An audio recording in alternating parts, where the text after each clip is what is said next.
¿Cómo están? Bienvenidas y bienvenidos a su sesión de lengua materna para sexto grado en Aprende en Casa 2. Y como ustedes ya lo están viendo, me acompaña la maestra Gaby Rivas. Maestra, bienvenida. Hola María, qué gusto saludarte y qué gusto también poder mandar un saludo a los estudiantes de sexto grado que nos están acompañando en esta sesión de Aprende en Casa 2, porque vamos a dar continuidad al tema de la biografía y autobiografía. En estos momentos, María, seguramente ya ellos tienen identificada la persona de quien van a hacer su biografía. Y el propósito de esta sesión es que a partir de la información que vayan recabando con su entrevista, ellos puedan relacionar oraciones por medio de la yuxtaposición, coordinación y subordinación. Hoy te vamos a dar los elementos más específicos que te van a permitir conocer más de este tema y poder organizar tu información de la biografía. Muy bien. ¿Y qué materiales vamos a necesitar el día de hoy? Vamos a necesitar el libro de texto de español, vamos a necesitar cuaderno y también que tengas tu lapicera para tomar nota, tus colores por si deseas resaltar alguna idea y pues sería todo. Muchas ganas de seguir aprendiendo. Esas siempre las traemos. Bien, pues vamos a comenzar con una entrevista. Nosotros ya habíamos comentado la clase pasada, la sesión pasada, que la entrevista es una herramienta muy importante para poder recabar la información que va a tener nuestra biografía. Lo mejor es poderla hacer frente a frente con la persona, pero las condiciones sanitarias en este momento no nos lo permiten. Entonces, podemos redactarla y a lo mejor acordar con nuestro amigo o amiga una fecha para hacerle una llamada o enviársela por escrito también. María inclusive nos dijo algunas preguntas la sesión pasada para poder formular esta entrevista. Pero para que te quede más claro, voy a compartirte una entrevista que le realizaron a Juan José Arreola. Esta entrevista la realizó Emanuel Carballo. Y va a darte muchos elementos, porque aparte de que vas a conocer más de la vida de Juan José Arreola, también vas a conocer cómo se ocupa esta herramienta, cómo se plantean las preguntas y si en este caso a ti te están haciendo la entrevista, cómo contestar, con toda la información que tú quieras que se incluya en esa biografía. Así es. Entonces vamos a empezar con esta entrevista con Juan José Arreola. Tú tienes el dato de ¿en qué año se hizo, verdad, María? Así es. Y también en dónde está publicada, por si ustedes quieren continuar con la lectura en casa o investigar más. Se publicó en, anoten, Protagonistas de la Literatura Mexicana, editado por Porrúa. Bien, pues vamos a empezar. Comienza así. ¿A qué edad y en qué forma se despertó en ti el interés por las letras? La literatura fue para mí adquisición infantil. Durante los únicos 4 años que cursé de instrucción primaria, tuve la fortuna de encontrarme con profesoras y profesores admirables que me inclinaron a la literatura, porque ellos la amaban mediante la composición, la lectura y el aprendizaje de versos. ¿Cuáles fueron los primeros textos que despertaron tu entusiasmo lector? El cimiento de mi formación literaria es el Cristo de Temaca, del padre Plasencia, gran poeta casi desconocido. Aprendí el poema como un loro, oyéndoselo a los muchachos de 5º año, quienes a su vez se empeñaban en memorizarlo. Sentado en el mesabanco de la escuela, no estaba ni siquiera inscrito, me llevaban mis hermanos mayores. Escuché aquellas palabras armoniosas, aquel lenguaje distinto al que oía en las calles. En casa, en un momento de exultación, de entusiasmo, me subí a una silla bajita, de esas que llaman sillas bajitas, de Isle o de Tule, y me puse a recitar el Cristo de Temaca. Desde entonces, aún no sabía leer, adquirí la manía de memorizar los pasajes que me entusiasmaban. Me acuerdo que curiosamente ya no aprendí a leer, las letras me entraron por los oídos. Veía y oía deletrear a mis hermanos, y deletreaba inconscientemente con ellos. El primer libro que manejé fue el de 1er año y no el silabario. A partir de ese momento sentí voraz amor por las palabras. Me encantaban los nombres extraños que oía en casa. Por un azar, cuando comencé a leer, cayeron a mis manos varias biografías de pintores, llenas de nombres extranjeros, nombres que amé por su sonoridad. Giorgio, Tintoretto, Pinturicchio, Giraldajo. Esos nombres tienen importancia porque durante el tiempo en que fui empleado de mostrador, llenaba las hojas de papel de envoltura con versos, nombres y mis primeros gérmenes imaginativos. En medio kilo de sal, en 1 kilo de azúcar o en 1/4 de kilo de piloncillo, se fueron mis primeros trabajos literarios. La literatura, como las primeras letras, me entró por los oídos. Si alguna virtud literaria poseo, es la de ver en el idioma una materia plástica ante todo. Esa virtud proviene de mi amor infantil por las sonoridades, a las que ahora llamo en compañía de los tratadistas cláusulas sintácticas. El pensamiento opera como dedos y manos sobre la materia impalpable del lenguaje, ejerce presión, ordena las palabras.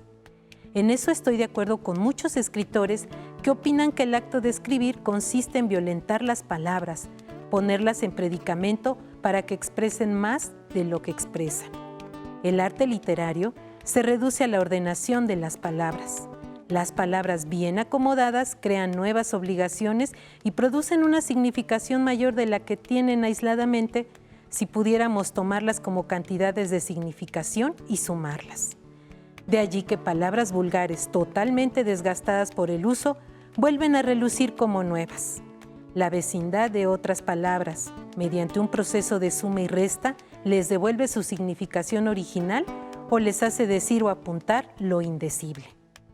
Las palabras son inertes de por sí y de pronto la pasión las anima, las levanta, es decir, las incluye en el arrebato del espíritu. El lenguaje es arrebatado por el espíritu y al ser arrebatado, una palabra se tiene que unir a otra como los tramos de una cañería para que pase aquel fluido, como si fueran cables del entronque justo. Del entronque exacto viene la categoría, la eficacia de lo conducido y la emisión ya no se va al aire, sino que se queda encartuchada en las palabras obligatoriamente ligadas por la urgencia que tiene el espíritu de expresarse. Esta urgencia coordina el mecanismo del lenguaje que luego se vuelve analizable mediante las leyes de la gramática. Instalémonos de un salto en el presente. Háblame de esa materia ante todo plástica que para ti es el idioma. Considero que el lenguaje es una materia y que hay que trabajar con ella, que el deber inicial del escritor, como el del pintor, consiste en conocer y manejar sus materiales que son, en este aspecto, físicos. Para mí el lenguaje, aunque esté estampado en el papel, no es silencioso. De él y desde él se propagan sucesivas sonoridades. Sé que cuando uno construye una bella frase, y en este punto tenía razón André Gide, un pensamiento todavía más bello viene a habitarla. No porque la frase esté originalmente vacía, sino porque es una nostalgia del espíritu que aspira a una concreción en belleza. Lo que llamamos belleza, a pesar de todos los ejemplos, es una aproximación nostálgica de la belleza que es una aspiración. A mí me molesta cuando se intenta definirla. Los filósofos de la estética fracasan cuando se sirven de ejemplos concretos de las Venus, de los Apolos, de los mejores pasajes de la lírica y la prosa para ponerlos como ejemplos de lo que es la belleza. Para mí el poema, como la escultura y la pintura, son imposibilidades absolutas. El gran artista comete aproximaciones al ofrecernos el producto de su esfuerzo, más bien da a entender cuáles fueron sus propósitos. ¿Qué te parece esta entrevista, María? Me parece fascinante. Ustedes aún son muy pequeños para saberlo y aún no tienen el conocimiento necesario, pero de lo que habla ahí Juan José Arriola es de la teoría de la comunicación y cómo es que las palabras en su conjunto nos permiten comunicar ideas, sentimientos y cómo él se ha ido apasionando por las letras para poderlo hacer. Y en verdad yo creo que es un maravilloso ejemplo de cómo los escritores aman las palabras y creen que es un milagro el acto de la comunicación. Claro que sí, María. Y es precisamente lo que nosotros buscamos hacer con todos los contenidos de la asignatura de lengua materna, que tú encuentres este gusto por la escritura, por disfrutar también de una lectura de un buen texto. Y pues obviamente estás en este proceso de formación y vamos a empezar con el tema. Te voy a presentar ahora una imagen de un libro que está en la biblioteca escolar de tu escuela y tiene que ver también con un personaje muy importante que es Albert Einstein. Bien, pues ahí lo tenemos, Albert Einstein. Y voy a leerte lo que aparece ahí. Dice, Albert Einstein fue un físico alemán de origen judío. Nació en Alemania el 14 de marzo de 1879 en una pequeña ciudad llamada Ulm. De niño, Einstein era reservado e introvertido y empezó a hablar hasta los 3 años. Muchos historiadores aseguran que Einstein no fue un buen estudiante y que no destacó en asignaturas como ciencias naturales, historia o lenguas. Sin embargo, desde pequeño creció con interés por la música, especialmente por el violín y por la ciencia. Esta curiosidad fue alimentada por su tío Jacob, quien le proporcionaba libros de divulgación científica. Muchas veces me preguntaron cómo inventaba mis teorías, de dónde sacaba las ideas y cómo me las ingeniaba para simplificar las cosas más complicadas. La respuesta es sencilla. Siempre he dicho que hay que intentar las cosas 99 veces para tener éxito a la que hace 100. Y ahí tienes el autor de este libro, Luis Cugota. Y lo mejor es que cuando regreses a tu escuela lo vas a poder encontrar en los libros del rincón de la biblioteca escolar de tu escuela. Y pues mira, justamente todo esto que estamos hablando tiene que ver con todo el trabajo académico y la manera en que debemos de estarlo intentando, no darnos por vencidos. Entonces, en este momento, cuando tú ya tienes tu información de tu entrevista, vamos a empezar la redacción. Y lo vamos a hacer, pues, tomando la parte esencial, que es la oración. ¿Tú te acuerdas qué es una oración, María? Es un conjunto de palabras ordenadas que expresan una idea. Sí, muy bien. Pues nosotros formulamos ideas, así las decimos, así las presentamos, pero cuando ya las tenemos que escribir, lo hacemos mediante las oraciones. Y aquí yo tomé una del libro que es Albert Einstein fue un físico alemán de origen judío. Como ustedes pueden ver, está señalado el sujeto con color amarillo y tenemos de color azul el predicado. Ahí es una oración simple, porque solamente tiene un sujeto y nada más va a tener también un predicado. Muy bien. Abajo, ¿puedes leer la siguiente oración, María, por favor? Claro, dice, Einstein era reservado e introvertido y no empezó a hablar hasta los 3 años. Aquí nosotros ya tenemos una oración compuesta y vamos a tener un sujeto, que en este caso es Einstein, Sí. Y después tenemos nuestro primer predicado que nos dice, era reservado e introvertido. Pero tenemos otro predicado y no empezó a hablar hasta los 3 años. Entonces ahí esta oración ya se hizo más grande porque es una oración compuesta. Y si tú te das cuenta, esta es la manera en que nosotros hablamos. Solo que cuando hablamos, María, nosotros lo hacemos de manera fluida. Contamos, hacemos nuestra narración de los hechos y no nos percatamos ni estamos pensando en que vamos a hacer un espacio o que tenemos que poner algún signo de puntuación. Entonces, ¿tú qué piensas? ¿Cuál sería la solución cuando nosotros estamos escribiendo, María, para precisamente ordenar esas ideas? Yo creo que hay que tener claridad de cuál va a ser primero el objetivo de lo que queremos decir, qué queremos comunicar. Y después pensar cuál sería la mejor manera para poderlo expresar precisamente. Entonces, pues si aún no me sé todas estas reglas, primero ordenar lo que ya sé y lo que ya conozco, que es sujeto, mi verbo y mi predicado.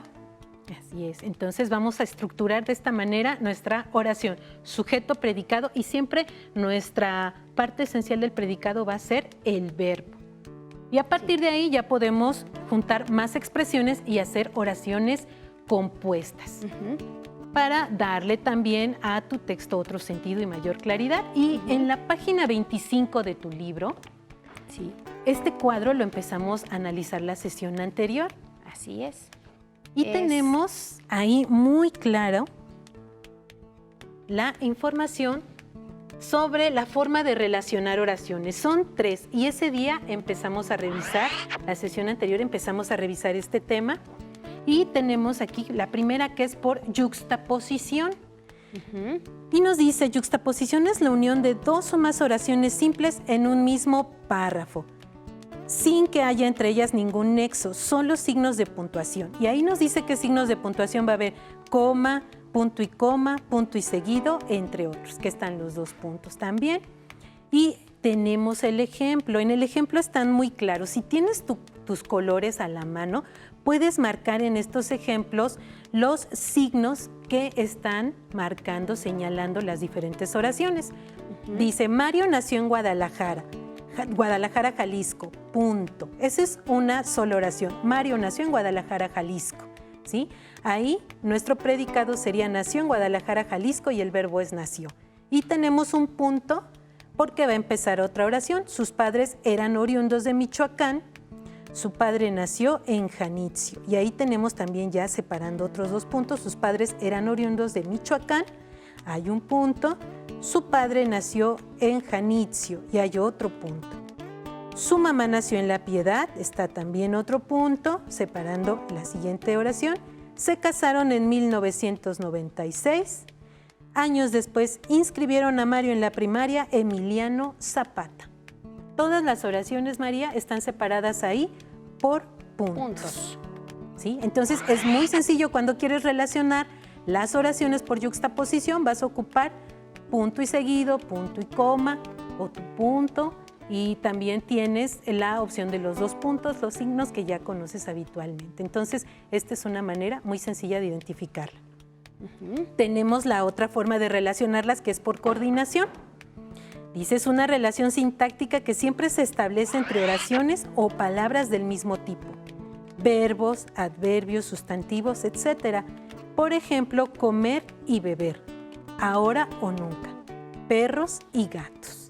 Y aquí el siguiente ejemplo, ya están relacionadas las oraciones con menos signos de puntuación, pero vamos a tener otra manera que ahí nos los va a indicar. Hay unas palabritas, una palabra y una conjunción resaltada. Dice, Mario nació en Guadalajara, Jalisco. Sus padres eran oriundos de Michoacán. Su padre había nacido en Janitzio, pero conoció a su mamá en La Piedad, donde ella había nacido. Si te fijas, ahí ya se juntaron 2 oraciones y tenemos la palabra pero enlazándolas. Después comienza otra oración, se casaron en 1996 y se fueron a Guadalajara. Ahí la conjunción y está uniendo esas 2 oraciones. Y después nos dice, ahí nació Mario y ahí estudia actualmente la primaria en la escuela Emiliano Zapata. Todo está relacionado en función a lo que está haciendo Mario, ahí nació y ahí está estudiando. Y tenemos la conjunción uniendo esas 2 oraciones. Bien, vamos a la tercera forma de relacionar oraciones. Subordinación.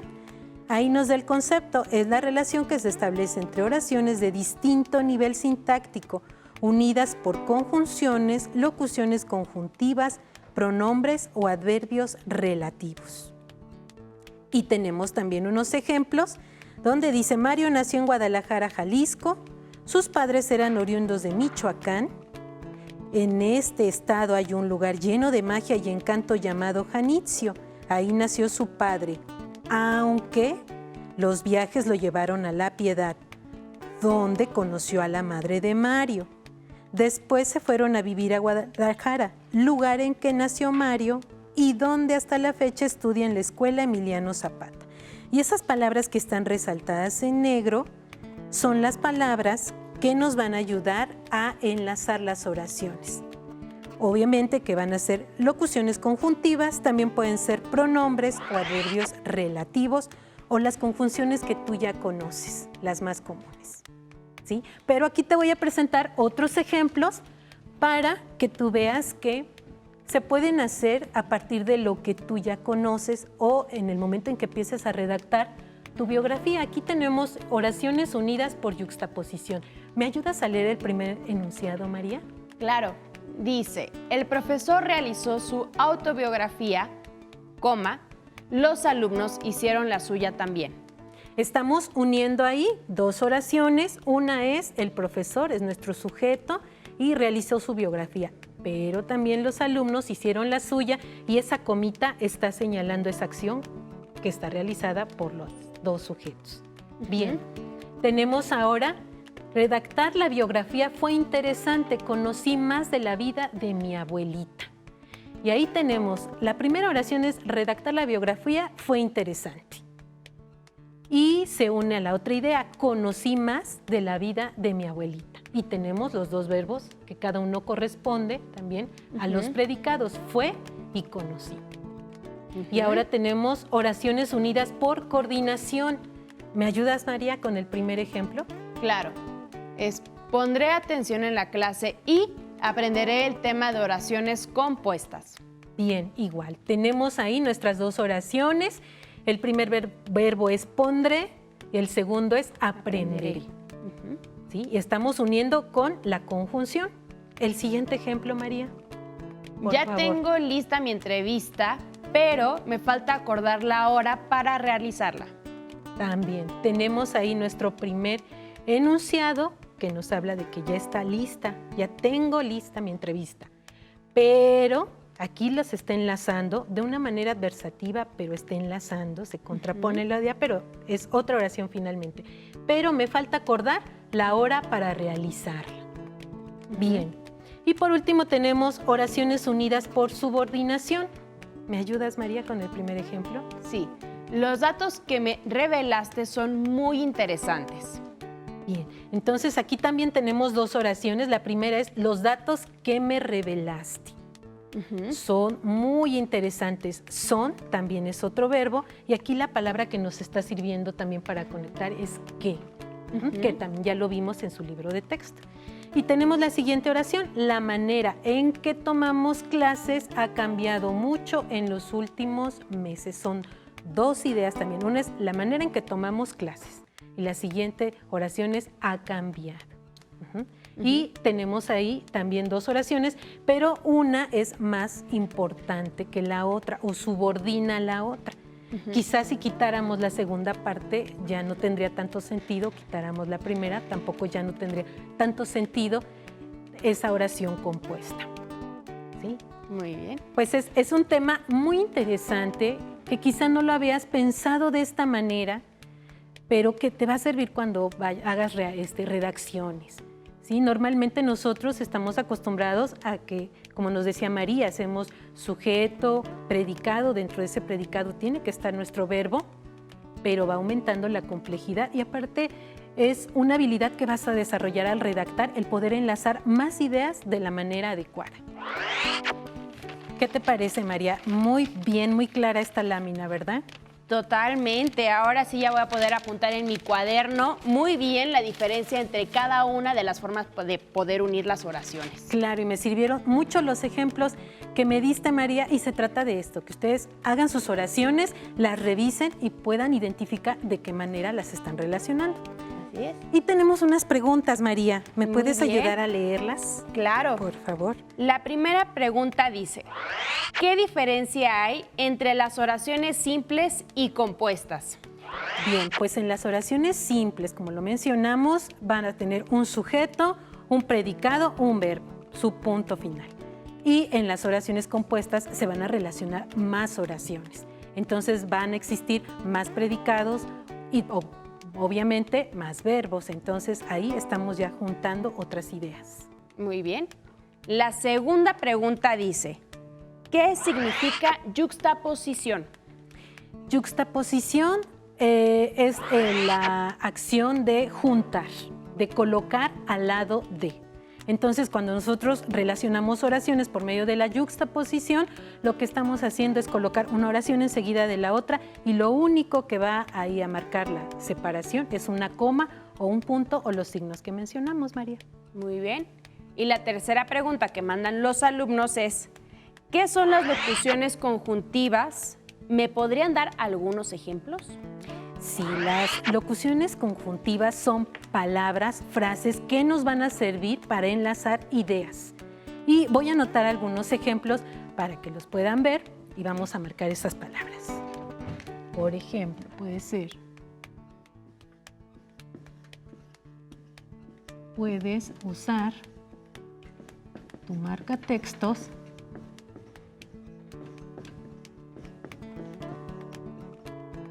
o bien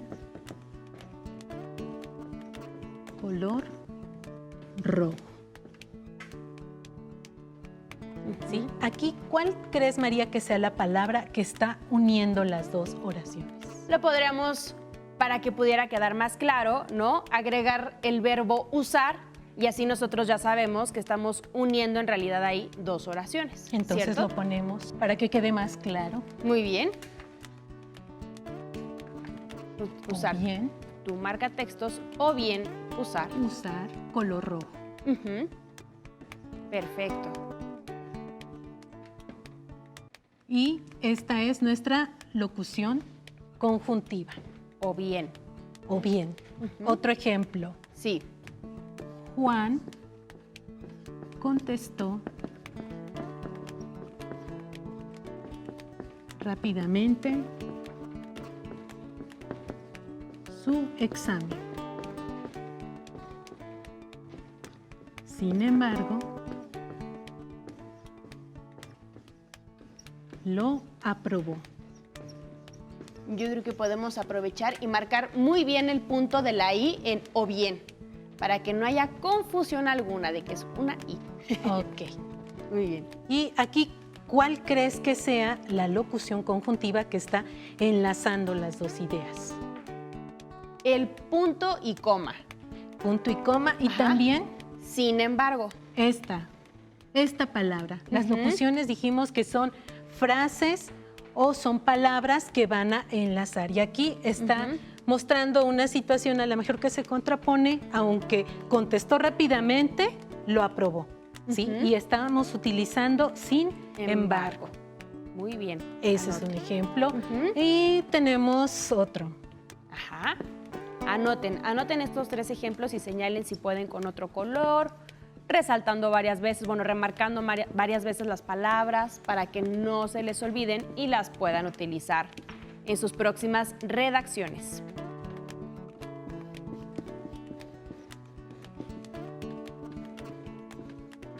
Vemos que la oración dice, todos los días llega temprano, excepto cuando no circula su auto. ¿Y cuál sería la palabra que está uniendo estas dos oraciones? Coma, excepto. Excepto. ¿Sí? Esa es nuestra locución conjuntiva que está Muy uniendo. Y pues con esto terminaríamos la sesión de hoy, María. Se fue muy rápido el tiempo. Se fue muy rápido. Muchas gracias, maestra. ¿No? ¿De qué? Hemos terminado con oraciones relacionadas por yuxtaposición, coordinación y subordinación. Continuamos con historia. Llegó el momento de movernos.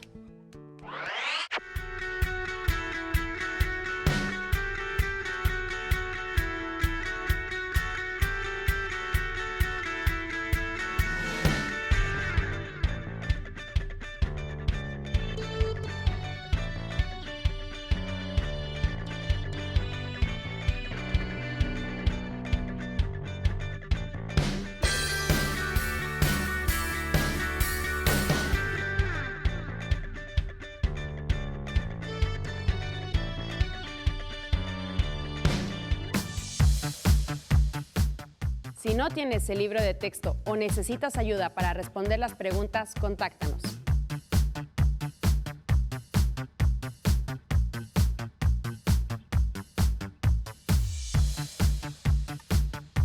También puedes encontrar los libros de texto en la página conaliteg.cep.gov.mx. Si quieres volver a ver los programas de Aprende en Casa, los puedes encontrar en la siguiente liga: aprendeencasa.cep.gov.mx.